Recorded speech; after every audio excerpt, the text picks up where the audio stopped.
social media, our cast and director of Only Women.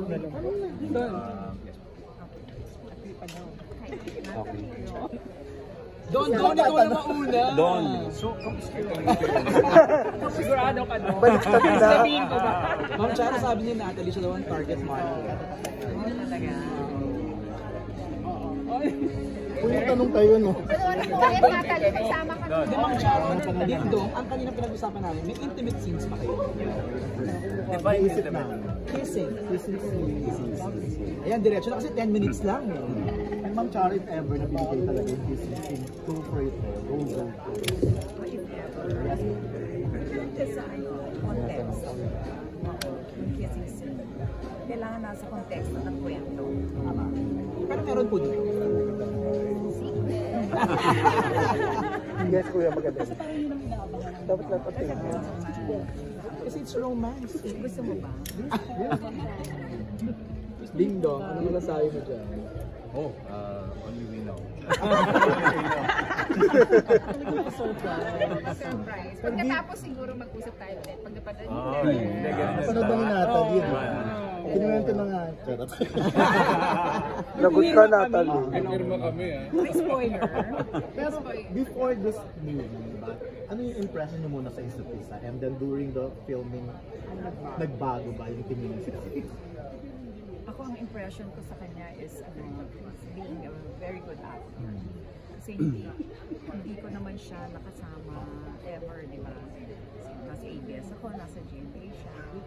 Yeah, but I saw him grow and mature as an actor. Tapos mas nakilala ko siya, yung confidence niya, yung galing niya as an actor. When he appeared in several Star Cinema movies. Until one day, I met up with him in my office to pitch a story comes. Pero hindi natuloy yun. And then the next time I met him was when this project was pitched in both of us.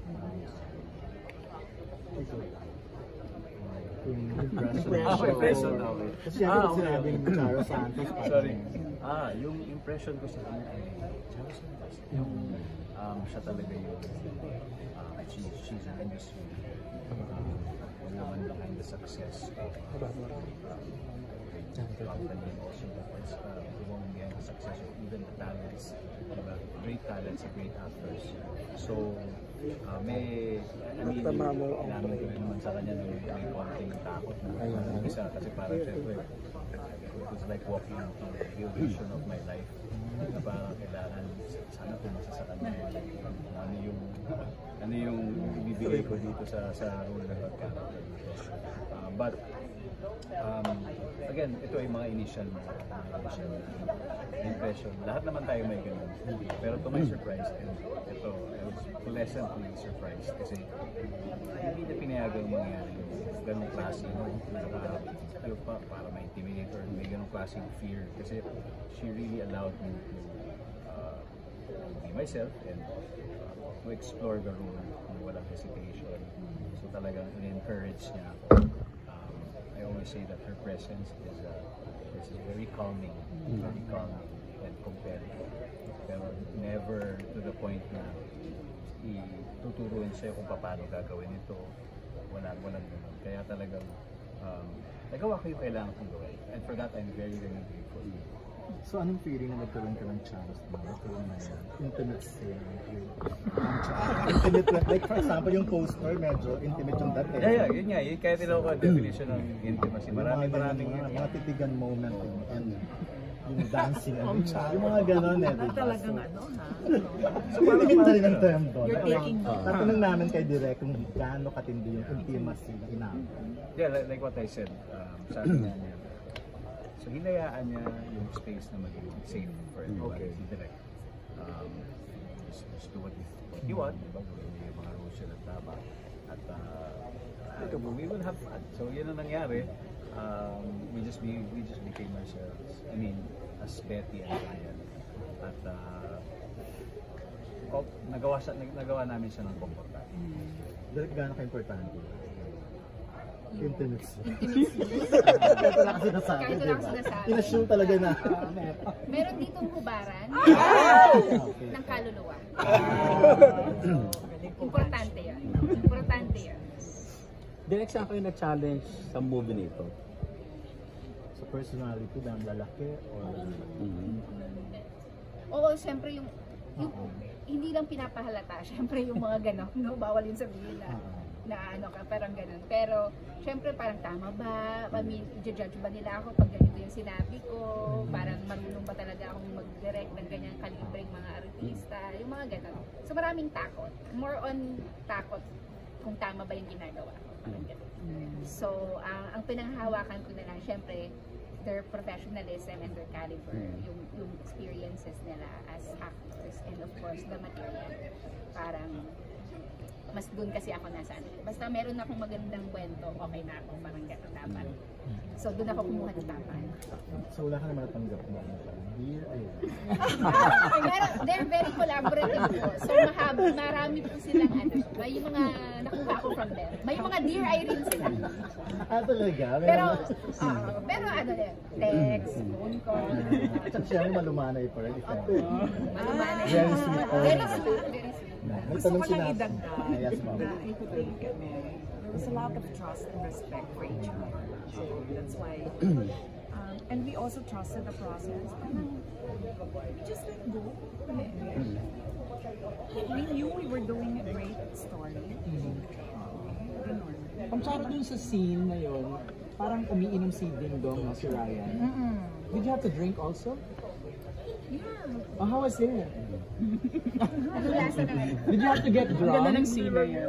Marami kami na-introduce kay Ma'am Carol. Like ano? Marami. Ewan ko na lang. Beer, wine, gin. Totoo. How was it getting drunk? Or tipsy? Or buzz? Happy siya. Happy lang. Happy pala siya. Oo, happy ako, tsaka tawa ng tawa, tapos magkwento. Happy. Happy ang vibe. Ding Dong, kamusta yung vibe na medyo tipsy at buzzed? Ay, grabe. One of the most unforgettable scenes. Ibang klase yun. Ito ba yung mga hubaran ng kaluluwa? Umpisa ng ubaran. Talaga. Napatanong ni Natalie Mang Charo kung ano daw ang magiging reaction mo pag may nagkakagusto sa yung young actor. Theoretically. Theoretical. Or hypothetically, I'm sorry. Hypothetical. Okay. I don't know. Or na-experience mo na po yun? Hindi ko alam eh. Hindi sinasabi sa Hindi sinasabi. Ginutram. Baka natakot. Baka natakot na naman. Right, last 2 minutes. Oh my God! Pero ano bang opinion na sa ano? Our speed dating. Mga ganong relationships. Yung mga ladies are younger na. Tapos dong, older woman. kung ano raw opinion, reaction sa mga ganong relationship. What young is too young, what old is too old. You're asking me? Yes. The younger. Is younger siya. Okay lang. Ikaw ba? Ako, depende naman yan sa anong level ng connection. Super deep connection. Doesn't matter. Dapat na yung nag-reaction mo yung malaman niya. Kakatawa kayo mag-chat. Very, very happy. In fact, siya isa sa unang nakapanood ng final. At nung pinanood ko sa kanya, sobrang siya yung pelikula. Next is Direk Irene. Tapos sabi niya, she loves the film. And maybe because nakarelate siya as a woman. So ganun kalakas yung naging portrayal ni Henry na nag-resonate sa kanya. At ang wish nga niya, sana mas maraming makapanood at sa cinema siya napalabas. Na mangyayari na yan. Ngayon siya. Parang nakita mo rin siguro yung future ni Marian, di ba? True. Kasi nakita mo naman sa mga channel. Marian will always have her rhyme. Pero Ma'am Charo, sharing naman yung beauty tips. Ang ganda mo talaga sa film. Mas relax.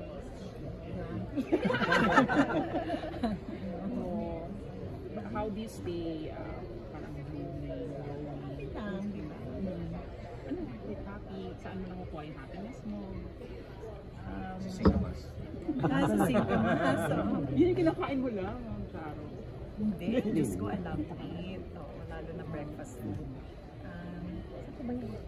All right, now we would like to announce that time is up for round number 5 of our It's my me time. I've always taken care of people all my life. Now it's my me time. Maka. Thank you. Thank you. Thank you, thank you. Thank you, Rasa.